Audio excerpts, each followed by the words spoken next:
Okay, so I'm filming another proof that I am not dead, which kind of looks like I am because I am not posting.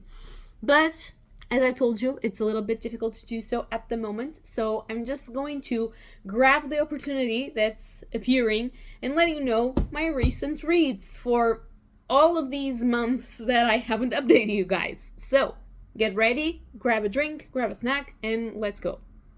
Hello beautiful bookworms, my name is Katarina and welcome again to my channel, and today we're going to talk about, as I previously stated, all of the books, let me take them away from here, Jesus, that I've been reading so far. Since I have not been reading a lot, I have stopped doing monthly wrap-ups, I am now doing recent reads, and I decided to do this for you guys so you guys can see what I've been reading so far. I promised you that I want to do more reviews and do more content, but I haven't been able to, and so you are stuck with recent reads for this moment. These are in no particular order, so I don't actually remember in which month I read what, except for the ones that I've read closer to filming this video. But I decided that's not a problem because we don't need to know things exactly in this channel, do we? So let's just start out with the first ones. And the first ones are going to be the ones that I don't have currently on my hand physically. One of them, let's be honest, I'm just too lazy to go get, and that is Savage Dragon. So I have read the first 5 issues of the Savage Dragon comic, which is written by Eric Larson. Written and I think drawn as well, if I'm not mistaken. I started this saga. It is one of my boyfriend's favorite ones, and since he has all of the comics so far, it's not over yet. It's like one of the biggest sagas in comic history, I believe. I started reading it just to see, like, why do you like it so much and why do you want to have all of these, and, you know, just to read and to get to know the saga and what it was. It was fun. It was cool fun. It has a lot of fight and some intriguing mysteries as well, and our main character is a dude that has a mohawk and is completely green, so he's like a sort of like a lizard, so it's a dragon, you know, but he's from the police force. And there are complications, there are intrigues, and there's a lot of things going on, and yeah, it was great fun. So I don't know if you guys know this comic series, but if you don't, you could give it a peek because it's pretty cool. Then I've read an arc that I received and I was so happy to have received, and that was Blood Lily by Jessica Grew Glover. And Blood Lily, if you are a trashy vampire romance fan like myself, you cannot miss Blood Lily. It's one of the most trashy-like, but also with a fine, good plot that I've seen in a while, and I do believe it's a standalone. It has just come out in April, and I loved it. I enjoyed it so much. Our main vampire character, Swoon, and our main female protagonist, she's kick-ass. I loved her. And the story is about this girl. She has lost her finances and everything, and she wants to open a hotel for her to manage. And so she accepts to be a blood donor of a vampire. And story goes from there. It's spicy, so if that's not your thing, don't grab it. But it's very fun, and it has actually interesting plot and a new way of seeing vampires, which I always appreciate because I read a lot of vampires, and when you start doing that, you catch a lot of similar things, and sometimes it can be tiresome, but not in this case. I really enjoyed it. So if you want to show her some love and you love trashy vampires, just pick it up, just read it. I loved it. I really loved it. Then for the things that I have in physical copy, we have first some manga. I have Shadow's House Volume 6 by Samato.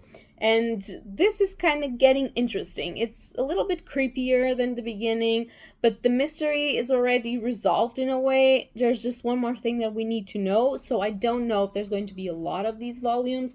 It's fun, but it is a manga with a lot of dialogue. And it can be tiresome sometimes, but this issue in particular, I enjoyed the last part of it. Like, the beginning was a little bit boring, but then the last part of it, oh shit, the cliffhanger.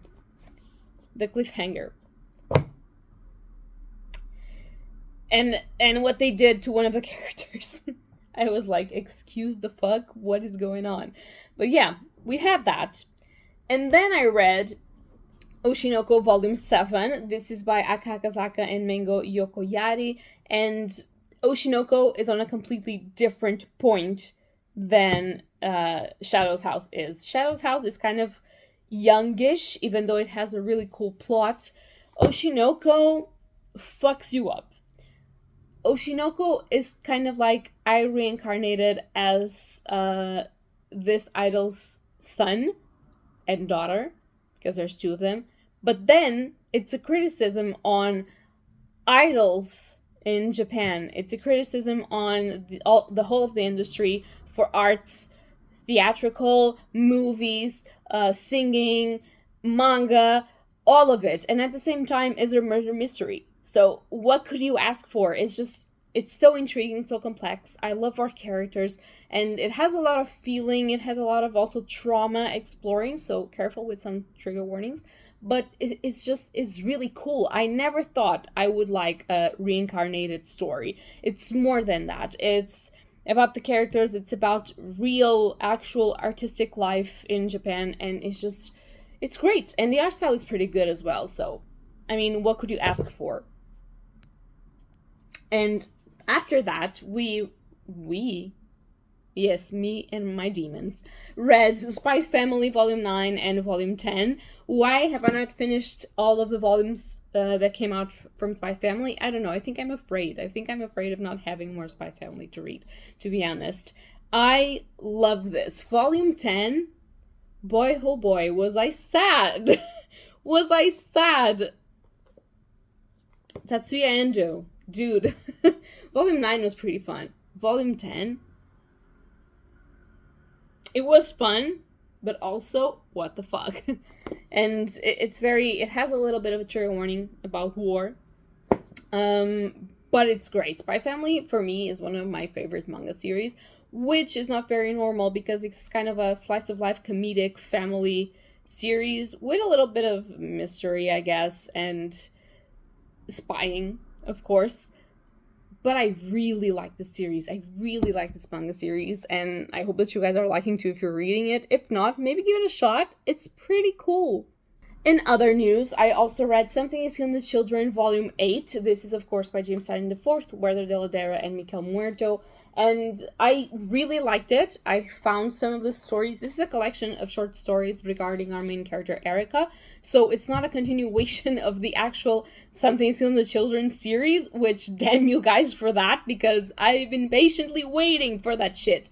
But it's always good to have a little bit more of feedback and nostalgia reading and flashbacks from our main character. Some of the stories here really got to me. Others, I mean, they were cool, I guess, and they summarized how cool, summatized as well, let me just tell you, but how cool Erica Slaughter actually is, our main character. And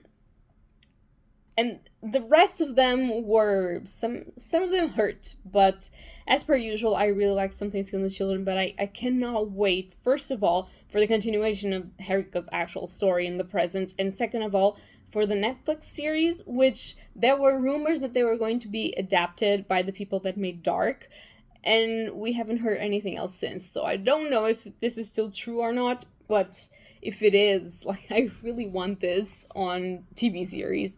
Then I read another volume. This is volume 1, and I don't have the rest of the series, which, why? Because this volume was so good. This is Nailbiter by Williamson, Henderson, Guzowski, and Hill and Levin. There's a lot of fucking people working on this. I hadn't even noticed that there were so many people. Oh, because you have, the story is by Joshua Williamson, the art is by Mike Anderson, the colors are by Adam Guzowski, letters and book design by John J. Hill, and edited by Rob Levin. Okay. Makes sense. But actually, Nailbiter was just created by Joshua Williamson and Mike Anderson, so, you know. And it's very graphic. This is basically a story of this city that all of the infamous serial killers that are on the news were born there. And so it's about this detective trying to find a reason why that town breeds serial killers, try to protect the people of that town, try to protect his friend, which is also a detective and has gone missing, and actually trying to understand how these people turn killers before anyone else does. And it's just so, it's very gory, so if that's not your shit, do not read this. But also, it's such a good story, and it has a lot, like, it makes fun of a lot of things, especially, and criticizes a lot of things, especially, like, the way that we give all the focal points of view to serial killers or to people that do shitty things instead of worrying about victims and everything like that. And how sometimes people profit from it, which is not very good. And it also gives you a lot of backstory on the city and on the killers, and there's really, and attention, I'm not saying that killing is fun. I'm just saying that some of the people that are the serial killers here have really fun, like, names and characteristics of how they kill. It's just very out of the box, you know. It's interesting, it's fun, and it's fun. I mean, it's very gory also and horrifying to the point of some of the methods of killing had me like, ugh. But at the same time, it's a great series, and hopefully I can find the rest of the shit so I can read it all and maybe review it for you guys, because this one was truly great. Then the last graphic novel that I've read was actually Balad for Sophie. This is by Filipe Melo, and he's a Portuguese author, and Juan Cavia. And these two together, my fucking god. The art style of this book, first of all, amazing. I've never seen something like this. And the story of it, I could guess where the plot was going, but I cried. I was reading this next to my boyfriend, and I'm getting to the last few pages, and when he notices, I am already fucking crying up until the end, and it's just, wow, this is perfect. Let me just show you some of the art style of this, the colors used, the way that the characters are drawn, all of the schematics of everything.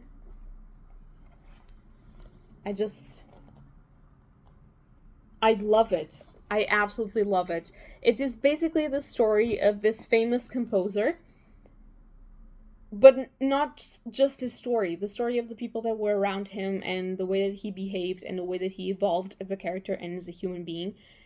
And all of this, there's this girl doing the interview for him for this paper, and he's like, I don't want this interview to be about me. And then you realize the amount of the characters that he went in contact with and that formed him, and the way that that was not most of the times healthy, but how he came out of these relationships and how he approached these relationships, and how living a life is sometimes not what you think it's going to be, about obsessions, about betrayals, about situations. There is trigger warnings for ways to deal with fame, like drugs, mutilation, and other stuff. But it's amazing. This is such a great book. I have the Portuguese edition of this in hardcover, but you can find it in English as well. It has been translated. And if you take something from this video, is that I recommend you to read Balad for Sophie so much. It was one of my favorite reads. Probably it will be one of my favorite reads of the year. And it's so powerful and beautiful. Oh, and I also want to show you guys that this was autographed by the author and the person that draw. It's just incredible. Okay, so let's go for the actual books, which were almost none. We have the next one in the Sebastian Burgam series of thrillers, which I think it will translate to English as Hidden Truths. Not entirely sure, because we do translate it to Portuguese from the original Nordic.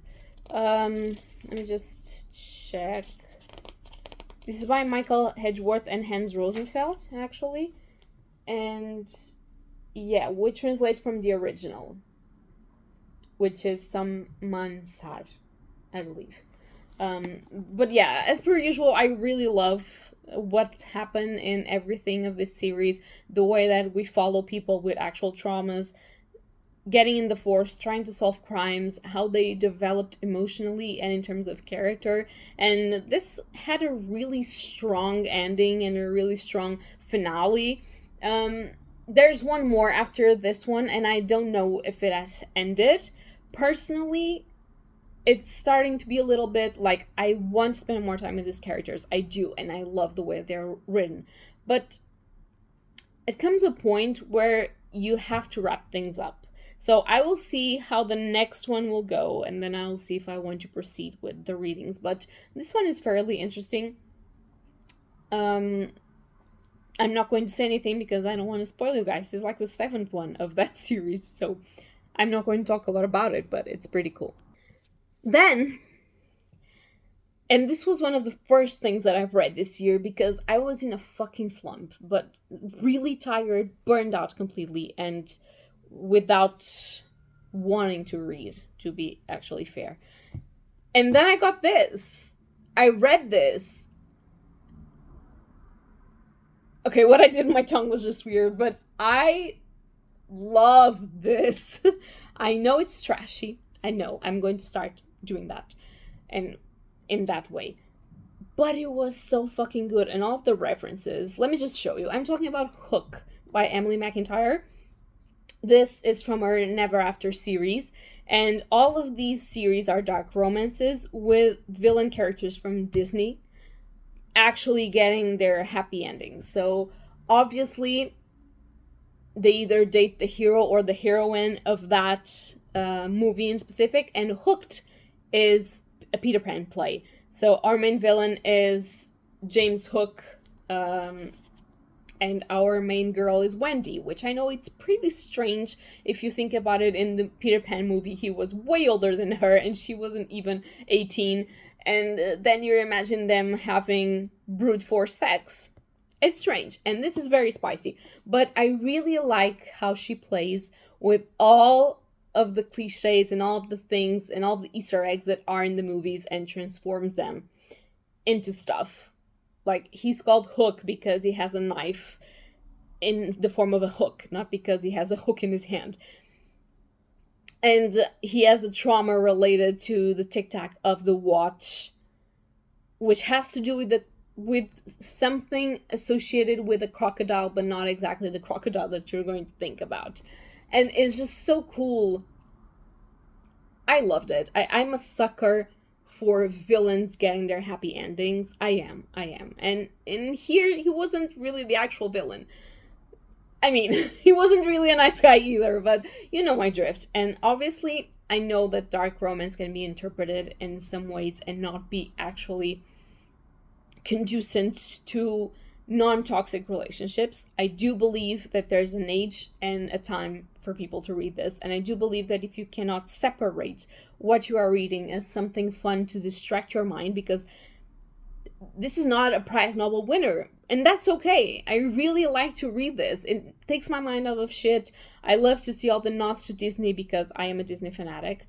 I don't know if what they're doing right now is but I was, and I think I still am, a Disney Classics fanatic.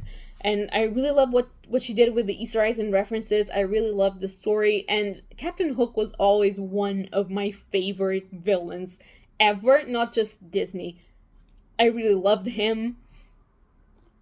So this was so fun for me. And I know that a lot of people will judge and be like, but that's very toxic. That's not actually a good relationship. And why are you reading that? It's just bland. Yeah, I know.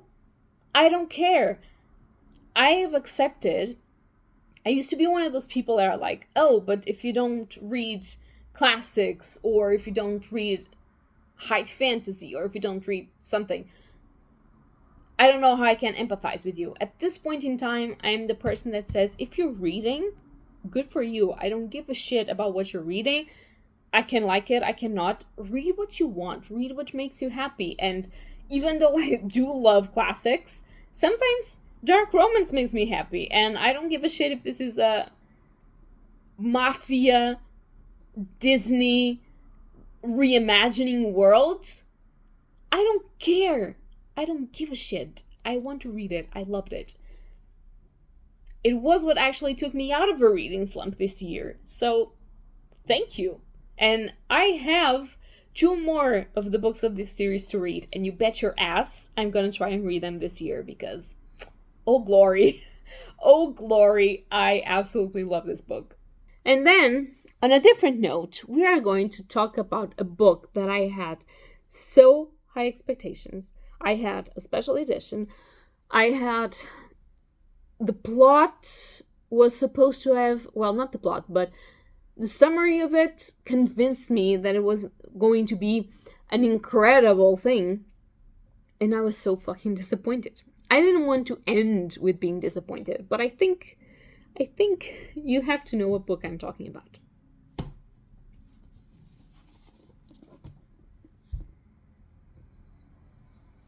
Silver fucking Nitrate by Silvia Moreno Garcia. I have always wanted to read a Silvia Moreno Garcia. I've heard about her Mexican Gothic. I still want to read that one. And I've heard about all of the different takes she takes on horror. But fucking hell, was this boring. In the beginning of this book, I was already asking, like, please, fucking please, murder one of your characters, please. I cannot deal with them. I don't want them. Stop writing them.